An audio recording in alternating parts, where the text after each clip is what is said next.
Ai, gente, esse novo Batman teve um gostinho totalmente diferente pra mim. O Batman é, sem sombra de dúvidas, o meu super-herói favorito, seguido pela Mulher Maravilha. Então, pra mim, foi muito bom vê-lo aqui de volta, depois de tantos anos em um filme solo. Nós vimos outras iterações do Batman em outros filmes aí encabeçados pelo Ben Affleck, mas fazia tempo que a gente não tinha um filme que fosse somente dele. E eu vim aqui abrir meu coração pra vocês hoje, pra conversar com vocês sobre esse novo filme. A gente vai falar de tudo um pouco aqui. Vamos falar sobre todas as qualidades desse novo The Batman, o que podemos esperar do futuro do personagem nas telonas e por que esse filme é tão especial pra mim.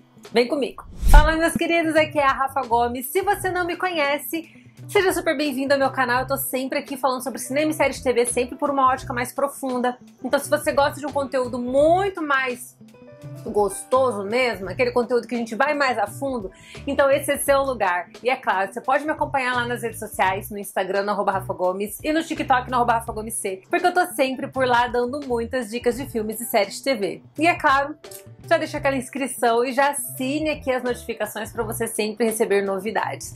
Agora pega a sua bebida favorita, pega o seu snack, senta aqui do meu lado que a gente precisa falar do Batman de Matt Reeves, que foi dirigido e co-roteirizado por Matt Reeves e Peter Craig. E esse é um filme que mostra uma versão um pouco diferente do personagem, mas que também tá muito calcada nos quadrinhos dele. Então, assim, não é aquela visão mais tradicional do Batman com a qual nós nos acostumamos a assistir nas telonas, aquele Batman que a gente vê já no auge da sua carreira como vigilante, que já está bem consolidado, não apenas como super-herói, mas também já está bem consolidado diante de todas as circunstâncias que norteiam Gotham City. Aqui a gente tem um Batman, um Bruce Wayne que está começando seus trabalhos como detetive. Então, assim, a gente vai lá nos primórdios dos quadrinhos, indo mais precisamente a 1939, que foi uma das referências de quadrinhos que o Matt Reeves usou aqui para construir esse filme.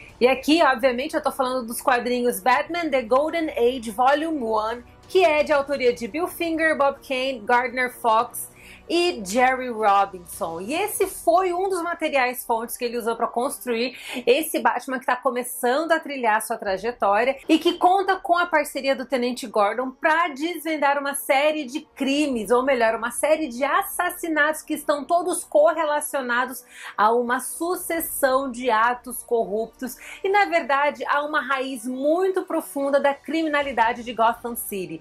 Eu amo as premissas realistas que a gente tem no universo de The Batman e no universo dos quadrinhos do Batman. E aqui é incrível ver o Matt Reeves realmente se despindo de toda aquela parafernália de aliens e muitos efeitos visuais que deixam até mesmo o filme muito carregado para fazer uma produção que é um pouco mais crua, é um pouco mais sombria, um pouco mais, sabe, nebulosa mesmo. Ela tem um ar muito mais soturno e que traz uma experiência totalmente diferente para a audiência. E dentro dessa atmosfera bem melancólica, a gente tem uma estética que é super gótica e que traz muito um ar vitoriano em toda a sua estética. É realmente uma pegada um pouco mais clássica, bem vintage, que nos remete à Inglaterra antiga, e eu adorei isso. O filme foi gravado na Inglaterra, mas não apenas lá, foi gravado em diversas regiões do Reino Unido, como até mesmo Liverpool,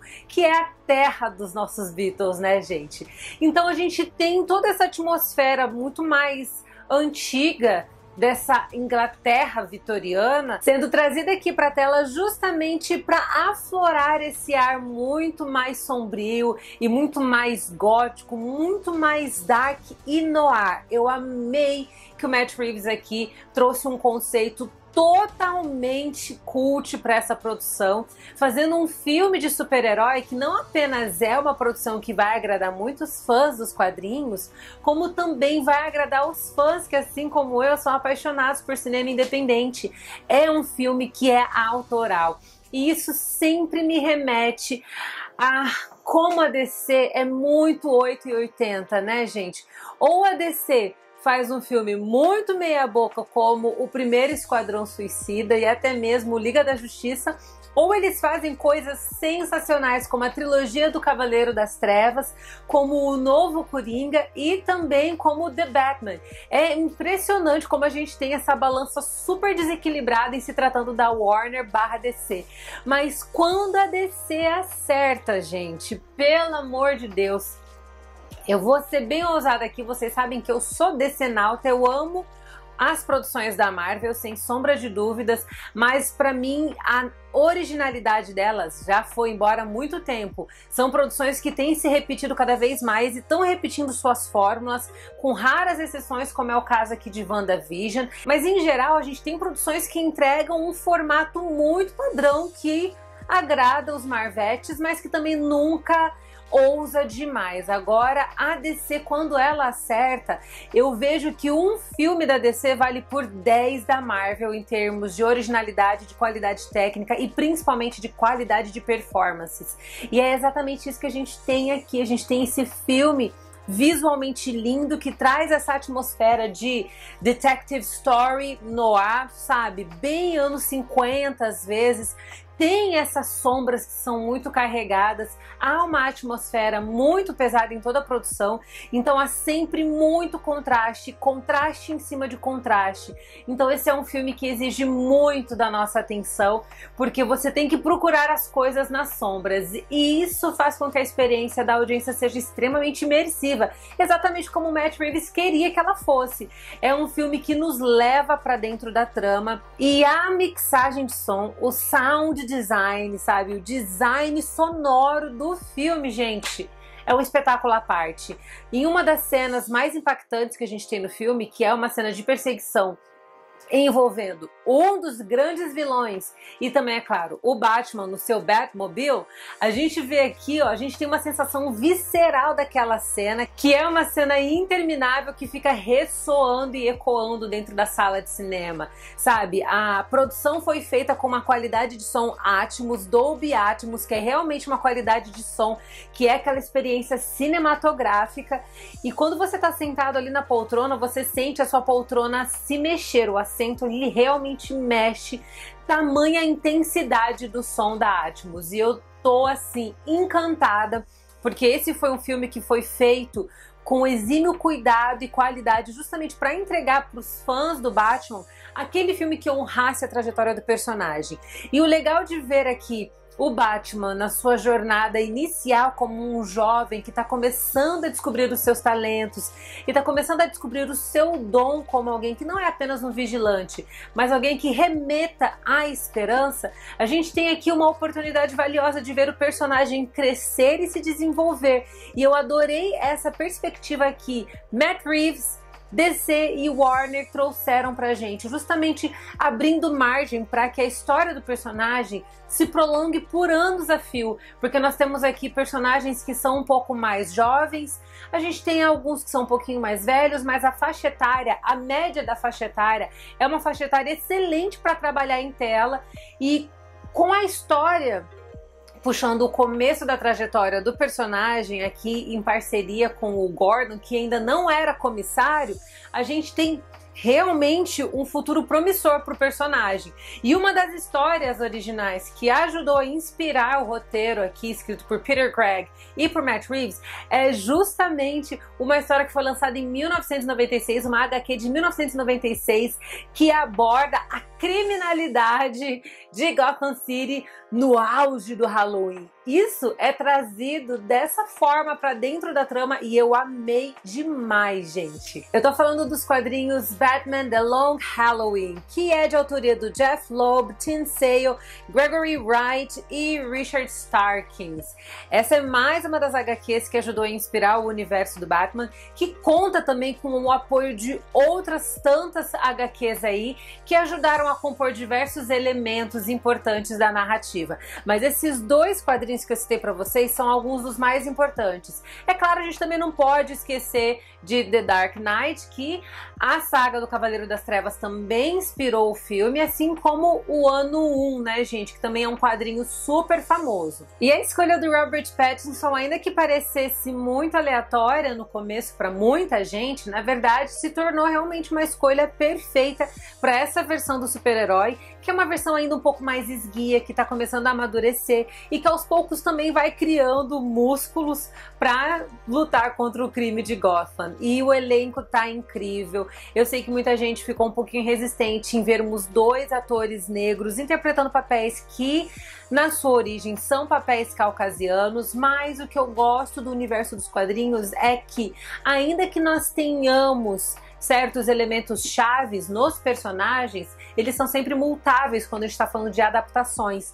E eu adoro a Zoe Kravitz, eu acho que ela é uma mulher super talentosa, ela manda muito bem. E embora ela seja bem magrinha, o que eu achava que no começo seria um problema, eu acho que isso na verdade é uma vantagem para ela em trama, viu? Porque aqui a gente vê que toda a leveza da mulher gato e toda a desenvoltura da personagem são desenvolvidas de uma forma muito mais gostosa de assistir em tela. A gente vê realmente todos os trejeitos da Selina Kyle ali bem expressos na Zoe Kravitz, que ela realmente desfila em cena. Ela tem um andar que é extremamente sensual e a Zoe Kravitz, ela é naturalmente muito sensual, o que é até interessante, né? Porque normalmente a gente costuma enxergar mulheres um pouco mais curvilíneas como mulheres um pouco mais sensuais, mulheres que têm aquele corpão, aquela cintura fininha, aquele quadril um pouquinho maior, mas eu acho que a Zoe, ela tem essa sensualidade que exala pelos poros e isso fica muito nítido, principalmente quando a gente começa a ver a dinâmica dela com Robert Pattinson em tela. São duas escolhas inusitadas que no final do dia funcionaram muito bem. E eu amo o quanto esse filme abre brechas para um futuro muito mais grandioso para o personagem. O Batman faz parte da minha formação, sabe? Desde criança eu sou apaixonada por esse personagem. Eu cresci com os quadrinhos dele, é o personagem favorito do meu irmão também. Então eu tenho uma relação muito íntima com o Batman. A minha monografia, o meu TCC na faculdade de jornalismo foi sobre Batman, foi sobre a adaptação do Batman dentro das telonas e sobre como o personagem é um reflexo da sociedade contemporânea. Olha, se eu fosse fazer esse TCC hoje, agora, com The Batman, ia ficar ainda melhor, porque o filme aborda muito questões contemporâneas, aborda o âmbito da corrupção de forma geral, de maneira impressionante, abordando também questões como máfia, como troca de favores, rachadinhas, tem de tudo um pouco aqui. É um filme que, em termos de atributos de corrupção, tem muito a ver com o que a gente vê acontecendo no nosso país hoje, não só hoje, mas também há tantos anos. Então esse é um filme que é muito realista e o Batman, ele se comunica com o mundo desde a sua origem em Detective Comics, sabe? E desde então a gente tem tido um personagem que transcende o tempo, é um personagem atemporal, que não apenas tem se adaptado ao mundo, como também tem ajudado a transformar e até mesmo a moldar a nossa visão sobre cultura, entretenimento e sociedade. Eu acho que, para mim, em termos de quadrinhos, o Batman é realmente um dos heróis mais, assim, fundamentais, não apenas da cultura pop, mas também do universo das HQs. É um personagem que sempre esteve à frente do seu tempo desde a sua formação e segue cada vez mais pontual. E é por isso que desde os anos 80 a gente tem tido filmes do Batman, porque ele é um personagem que é muito versátil ao mesmo tempo que é muito fiel às suas origens. Muita coisa muda, mas a gente sabe que as raízes do Batman permanecem do jeito que elas são e permanecem fundamentais e permanecem completamente atuais. E é isso que me faz gostar tanto do Batman.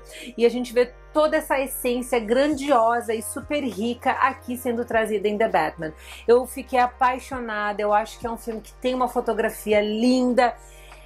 É um filme que tem cacife para premiações, sim, porque ele é um filme tecnicamente muito bem produzido, não apenas o seu design de produção, a trilha sonora original é simplesmente sensacional.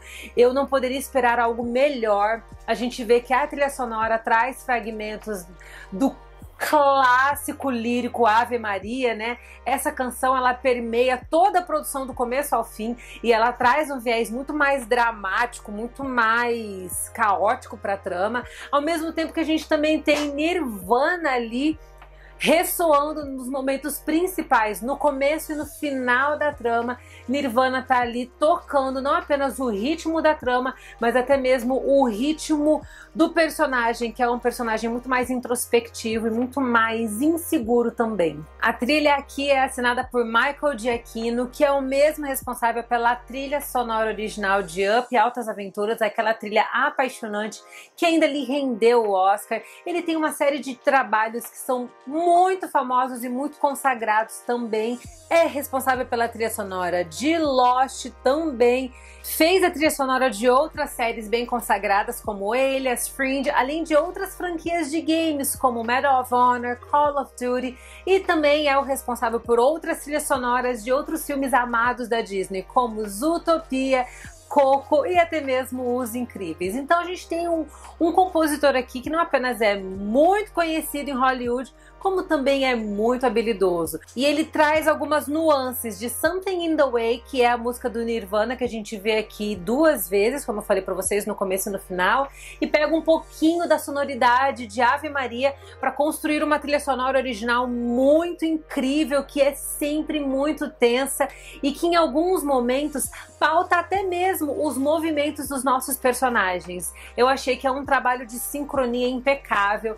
A DC entregou o filme do Batman que nós não apenas queríamos muito, mas pelo qual nós sentimos tanta saudade antes mesmo de conhecer. E eu tô muito feliz porque o ano é 2022 e nós estamos vivendo em uma era em que o Batman está de volta com o filme solo. Olha que coisa deliciosa de assistir, gente. A última vez já tem bastante tempo, vocês não acham, não? Eu amei, eu tô sem palavras, embora eu tenha dito 1 milhão de coisas aqui, né, sobre The Batman, mas todas as sensações que eu tive assistindo esse filme são muito profundas, até mesmo para descrever para vocês, mas vocês precisam assistir The Batman, assistam várias vezes, optem por assistir esse filme nos cinemas porque vale cada segundo. É uma boa sentada, então dá uma controlada na bebida aí porque são quase 3 horas de filme, mas as 3 horas de filme, elas são profundamente bem aproveitadas. E se você gostou desse vídeo e se você foi bem aproveitado também aqui nesse vídeo, não saia daqui do meu canal, continua aqui comigo porque vocês sabem que tem sempre muita coisa boa. E lá no Instagram eu estou no @RafaGomes e no TikTok no @RafaGomesC. Valeu, um beijo, a gente se vê na próxima. Tchau!